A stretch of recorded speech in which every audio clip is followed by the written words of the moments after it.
The First Jukebox in Barry. I started drinking quite late for a boy in my hometown of Barry, South Wales.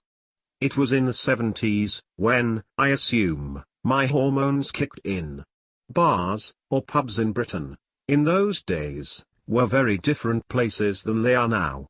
For a start, there wasn't a single jukebox in town.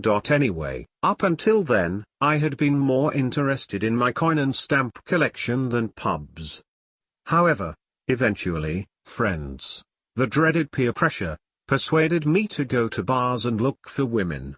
Although what we normally did was renew friendships with girls that we had been separated from at 11, due to the segregation of boys and girls in our educational system. In general, pubs were quieter then, far smokier, and not somewhere to go for something to eat. Most working-class pubs sold crisps, perhaps a pickled onion and a scotch egg, if you were lucky. There were designated smoking rooms, but nobody went in there to smoke. They were usually very quiet, and so, suited to illegal gambling, cards, or club darts matches. The main bars often had blue clouds of smoke floating 5 or 6 feet from the ground. There was no music. In England, I did witness people playing the piano, but in Wales, people sang. My favourite singing bar was the Park Hotel, or the Ship Hotel before they renovated it and tossed the singers out. Many's the happy Thursday, traditional payday, or Friday and Saturday evenings that I went there looking for a sing-song, even if there wasn't a rugby match on TV.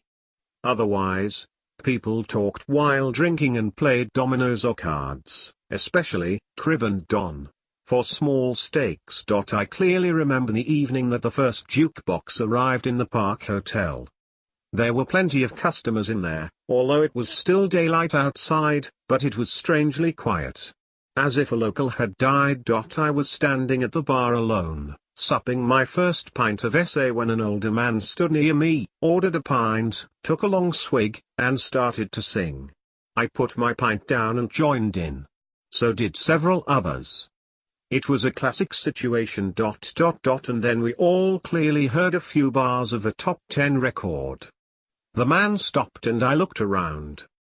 Who would have the effrontery to play a radio when someone was singing? I thought. Then I spotted it. I had assumed that it was a new bandit, and looked at the barman. He looked very embarrassed and shrugged. "It does that," he said. "It's the First Jukebox in Barry. The landlord is hoping it'll make his fortune. But nobody is playing it," said the man nearby. "No. If no one uses it for 20 minutes, it plays a few seconds of a tune at random. But, if no one is using it, then it's because nobody wants to hear it." My new friend mused. "Sorry," said the barman with a glum expression, "that's how it's been set up." I later realized that First Jukebox in Barry really was a bandit. Singing in the park died out within a week, and we were robbed of part of our culture. Unfortunately, it has never come back, and people wouldn't know the words to the great old hymns and arias any longer, even if there was a power cut. Please like and share this article using the buttons below. All the best. Owen.